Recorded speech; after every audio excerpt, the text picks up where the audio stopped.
Boker Tov, tout le monde. Je vais parler du sujet Parashat Nasso.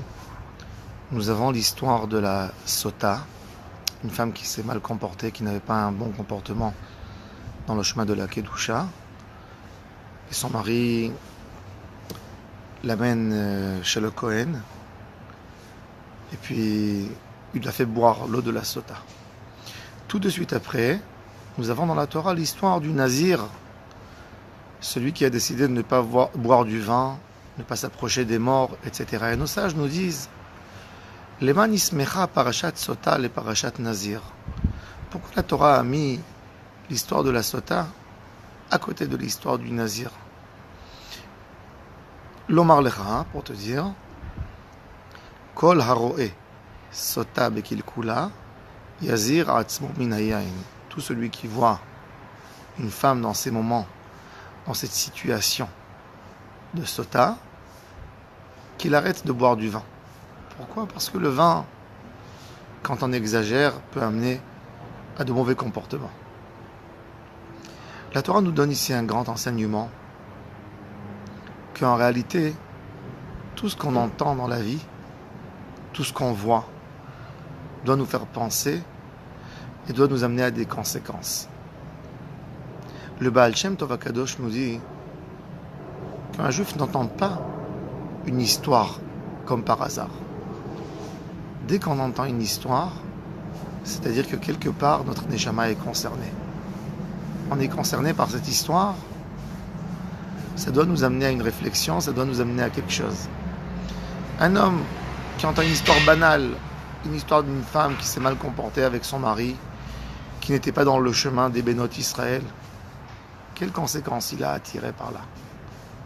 Si Akadosh Baruch Hu voulait que j'entende cette histoire, forcément que moi, j'ai quelque chose que je dois me renforcer dans ce domaine, dans le domaine de la Kedusha. Ne pas boire du vin. Pour ne pas arriver à tomber dans ces pièges. Toute la Torah est de cette manière. Le tzaddik, tout ce qu'il voit dans sa vie, l'entraîne à quelque chose, à penser, surtout à penser. Il y a un homme, il peut vivre dans ce monde des années, sans voir et sans prendre en considération ce qu'il a passé dans sa vie. Et le tzaddik, justement, chaque chose lui fait penser. Quand il voit l'effort qu'on consacre pour les choses banales de tous les jours, il se renforce à consacrer minimum cette force dans l'étude de la Torah. Et ainsi, dans chaque chose. Quand on a vu quelqu'un qui a perdu beaucoup, qui a eu du mal parce qu'il a fait une avéra, il faut se renforcer et dire regarde, il y a Kadosh Baruch Hu dans le monde. Regarde ce qui peut se passer quand quelqu'un il transgresse la volonté d'Hachem. Chaque chose dans la vie doit nous amener à un renfort dans la avodat Hachem. Ça, c'est le premier point qu'on voit à propos de l'histoire de la Sota et du Nazir. Le Nazir, c'est quelqu'un qui ne boit pas de vin pour ne pas arriver à une faute. C'est quelqu'un qui laisse pousser les cheveux, qui ne s'arrange pas pour ne pas fauter, pour s'éloigner de la vie sociale de tout le monde et pour être loin de l'erreur, de la faute. Et nos sages nous racontent une histoire exceptionnelle sur Shimon ben Shattach. Shimon ben Shattach était un des Kohanim Gdolim, les plus grands tzadikim à l'époque du deuxième temple. Et Shimon HaTzadik. Shimon HaTzadik était un des plus grands tzadikim, était Kohen Gadol 80 ans. Et Shimon HaTzadik a raconté que, vous savez que le Nazir, quand il a décidé d'arrêter d'être Nazir, il amène un sacrifice pour se faire pardonner quelque part. Et pourquoi il a besoin de se faire pardonner? Parce que le Nazir, c'est quelqu'un qui a consacré sa vie pour Dieu. C'est quelqu'un qui a décidé de s'éloigner de tout. Et tout d'un coup, il a une envie de se rapprocher au monde, d'être comme tout le monde. ne pas sortir de l'ordinaire. Alors Akadosh Baruch Hu lui dit, alors dorénavant, qu'est-ce que tu pensais? Tu pensais que quoi? Que si tu allais te priver de tout, tu allais être proche de moi? Et maintenant quoi? Donc tu as décidé de reculer un pas. Si tu veux reculer, tu penses que tu recules, donc tu as besoin de te faire pardonner là-dessus. Alors le nazir doit amener un sacrifice le jour qu'il décide d'arrêter d'être nazir. Et Shimon HaTzadik, comme il était Kohen Gadol, on venait l'honorer souvent quand on amenait un korban qu'il goûte de la viande du korban. Il a dit, je n'ai jamais mangé un korban de nazir, parce que pour moi le nazir, c'était quelqu'un qui était très proche, qui se sentait très proche de Dieu, qui a décidé de faire un pas en arrière. Il a voulu se marier par exemple, et la femme lui a dit, ah moi, je me marie pas avec toi si tu ne bois pas de vin, si tu coupes pas tes cheveux, si tu ne deviens pas un homme comme tout le monde. Donc quelque part, pour pouvoir revenir dans le monde, il a décidé d'abandonner la Kedusha. Donc Shimon HaTzadik, ça ne lui convenait pas, il ne voulait jamais manger d'un sacrifice qui a été amené pour un arrêt de Nézirut. Il dit, sauf une fois dans ma vie, j'ai mangé et j'ai félicité le nazir. Dans quelle histoire? Il y a un nazir de Ashkelon qui venait au temple à Jérusalem pour amener un sacrifice et arrêter la Nézirut. Et Shimon HaTzadik l'accueille à l'entrée du temple. Et Shimon lui dit, mon fils, pourquoi tu veux arrêter ta Nézirut? En plus, tu es tellement beau avec tes cheveux, ça te va tellement bien. Pourquoi tu veux arrêter? Et lui dit, mon père, justement pour ça, je monte à Jérusalem. Il dit, je suis berger. Et déjà quelques jours, quand je vais faire brouter le troupeau, je les amène à boire, je les fais paître, donc je les amène dans un fleuve. Et quand je vois mon image sur l'eau, le mauvais penchant n'arrête pas de venir me dire, oh ce que tu es beau, tu devrais sortir dehors, tu devrais te faire connaître. Et j'ai dit que si la Nézirut m'amenait à une pensée de faute, il faut que j'arrête avec ça. Et c'est pour ça que je viens arrêter ma Nézirut. Shimon HaTzadik nous raconte, je me suis levé, je l'ai embrassé sur sa tête et je lui ai dit, pourvu que tous les Nézirim du peuple juif soient comme toi. Le Nazir, c'est pas un chemin. Le Nazir, c'est un moyen pour se rapprocher à Hashem Yitbarach. Et quand tu vois que la Nézirut ne t'amène pas vers Hashem, il faut arrêter. Des fois, je dis ça parce que chez nous, on a beaucoup de personnes qui ont décidé, par exemple, de faire une chose que pour eux, ça va les ramener, ça va les rapprocher vers Hashem Yitbarach. Mais après, ils se rendent compte que ça fait du mal à leur entourage, que ça rapproche pas tout le monde à Hashem, que ça fait des problèmes à la maison, que ça fait même des fois des problèmes dans la Avodat Hashem. Il faut savoir abandonner. C'est pas un abandon, c'est de quitter pour faire mieux Hashem. Le but de tout ce qu'on prend sur nous, c'est de servir mieux Hashem. Des fois, il peut y avoir un Yetzer Hara qui dit à quelqu'un, fais ta tefila honnête, tous les jours, honnête, lève-toi tôt, le matin, de bonne heure. Mais après toute la journée, il sera fatigué. Suite à la tefila honnête, il n'ira pas au Shiur Torah. Et il a perdu. Il a perdu dans la Avodat Hashem parce que le Yetzer Hara a dit, je vais lui donner la tefila honnête, mais avec ça, il sera claqué. Il sera fatigué toute la journée, il ne fera pas une tefila betzivour. Il ne fera pas une étude de Torah. Avec ça, il sera coléreux toute la journée. Eve mechashev, sechar mitzvah keneged efseda. Des fois, une mitzvah, ça peut venir du Yetzer Hara. Quand quelqu'un a besoin d'aider à la maison, quand sa femme est claquée, est fatiguée, est malade, quand il faut s'occuper, tout d'un coup, il a décidé de faire une mitzvah, d'aller voir ses amis, d'aller dans un shiur Torah. Mais en réalité, ta femme, elle souffre, elle est à la maison.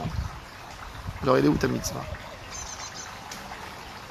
Savoir que même un nazir, à un certain moment, il arrête et c'est considéré comme une mitzvah. L'homme a besoin de calculer chaque pas dans sa vie. Parce que des fois, on ne sait pas d'où l'idée vient. Est-ce qu'elle vient du Yetzer Tov ou du Yetzer Hara? Est-ce que je fais ce que je fais pour me sauver d'une situation ou je fais ce que je fais pour faire Nachat Ruach HaKadosh Baruch Hu, pour faire plaisir à Hachem? Le tzaddik, dans sa avodat Hachem, tout est mesuré par rapport à une chose. Est-ce que Hachem est satisfait? Est-ce que Hachem est content de moi en ce moment? Est-ce que c'est ça ce que je dois faire? Rabbi Nathan, l'élève de Rabbeinu, une fois il y a quelqu'un qui est venu lui demander un conseil. Et Rabbi Nathan ne lui a pas répondu. Il a dit: Rabbi, pourquoi tu ne me réponds pas? Il dit: tu sais, moi avant chaque cuillère que je fais rentrer dans ma bouche, je pense, est-ce que ça suffit pour ma avodat Hashem ou il faut que je mange encore? Et tu veux que je te réponde tout de suite? Que je me mets à ta place et je te réponde tout de suite? L'idée, la pensée dans la avodat Hashem, à chaque moment, à chaque instant, savoir se contrôler, se poser les vraies questions et les bonnes questions. Est-ce que ce que je suis en train de faire, c'est vraiment de la avodat Hashem? Vraiment ça plaît à Hashem Yitbarach? Ou il y a une priorité? Quand l'homme se pose vraiment les questions, il trouve les bonnes réponses. Souvent, on a envie d'éloigner de nous les questions. On n'a pas envie de penser. On a envie d'avoir une vie sans penser. Faire les choses comme elles nous viennent. Et attraper les choses et dire: oui, c'est ça la réalité, c'est ça la vérité, c'est ça la avodat Hashem, sachant en nous-mêmes que c'est pas ça la avodat Hashem. Le Kadosh Baruch Hu nous éloigne du mensonge. Nous éloigne du mensonge dans nos chemins, dans nos mitzvot et dans nos comportements. Qu'on ne se ment pas à nous-mêmes. Rabbi Israël Salanter disait toujours: le plus grand mensonge d'un homme, c'est pas ce qu'il ment aux autres, c'est ce qu'il ment à soi. Lui-même est convaincu que ce qu'il fait, c'est pas la bonne chose à faire. Mais il ne suit pas sa neshama. Il ne suit pas sa neshama qui est là pour lui dire: c'est pas ça. Il suit ses actions et il justifie ses actions. Et il s'enfonce dans un modèle de vie qu'en réalité ne lui convient pas. Ce qu'il faut faire, c'est d'être comme le nazir, d'avoir un courage de stopper tout et de faire un bilan dans la avodat Hashem. Combien de fois on fait un bilan dans la avodat Hashem? Combien on s'arrête? On arrête la journée. Combien de fois on a fait dans notre vie une tfila, 1 heure, rien que parler avec Hachem, de lui dire: Hachem, je veux sentir du goût dans ma prière. Hachem, prier, pleurer 1 heure dans sa vie. Hachem, je veux sentir c'est quoi souka. Hachem, quand je mets mon tzitzit, je veux sentir du goût dans le talit. Je veux sentir du goût dans mes tfilines. Donne-moi du goût. Donne-moi à sentir ce goût. Donne-moi à sentir ta shechina, que quand j'attache les tfilines sur moi, je sens que je m'attache à toi. Être émet. Et le émet, il vient grâce à la tfila. Tu pries, tu demandes, tu redemandes. Hachem, j'ai pas envie de perdre ma vie. J'ai pas envie de vivre dans un mensonge. Donne-moi les choses justes que je dois faire dans la journée. Donne-moi la force d'exploiter ma journée à 100%. Que ma journée elle soit 100% ce qu'il faut faire. Que je ne passe pas mon temps, que je ne perde pas ma vie. C'est ce qu'il faut demander. Et ne pas abandonner cette idée, ne pas abandonner cette pensée. Être collé dans le chemin du Hémet. Et là, grâce à ça, on mérite à être un Oved Hashem. Combien il faut prier pour ça? Combien il faut prier? Ne pas perdre notre vie. Le Pele Yoetz, il dit une phrase très dure. Il dit qu'il y a quelqu'un qui peut étudier une Gemara, mais il décide de prendre le chemin facile et il veut étudier du Chumash. Pour lui, c'est Bitul Torah. Tu peux étudier de la Gemara. Tu as un potentiel, tu as le temps. Et tu décides, tu choisis le chemin facile. Ça veut dire que tu te mens à toi-même. que dans la Avodat Hashem, tu t'exploites pas à 100%. Donc c'est du mensonge. Quand quelqu'un, il peut faire de grandes mitzvot et il ne les fait pas, il choisit des petites choses. C'est-à-dire qu'il n'est pas parti jusqu'au bout. Il n'est pas allé jusqu'au bout. Et après, il se contente, il va chez le Rav, il dit vas-y, caresse-moi, dis-moi que je suis le meilleur. Des gens qui se contentent du fait qu'ils aident des gens qui étudient la Torah. Et toi, tu ne veux pas étudier la Torah? Non, la Torah, ce n'est pas pour moi. Moi, je vais aider. Je vais prendre quelqu'un, un rabbin, je vais lui dire étudie, moi je vais t'aider, je vais te soutenir. Ce n'est pas suffisant. Et toi, où tu es, toi? Pourquoi toi, tu n'étudies pas la Gemara? Pourquoi toi, tu n'as pas une Maseret que tu étudies? Ça, c'est la Avodat Hashem. Ne pas avoir peur de se poser les bonnes questions. Ça, c'est le Nazir. Quelqu'un qui se remet en question. Et qui n'hésite pas d'arrêter la Naziroute quand il pense que la Naziroute l'éloigne d'Hachem. Ça, c'est le vrai Oved Hashem. Hashem Izakeot Anuliot, Oved Hashem Behemet. De poser des bonnes questions, de faire un bilan à chaque moment. Je vous souhaite à tous et à toutes une excellente journée.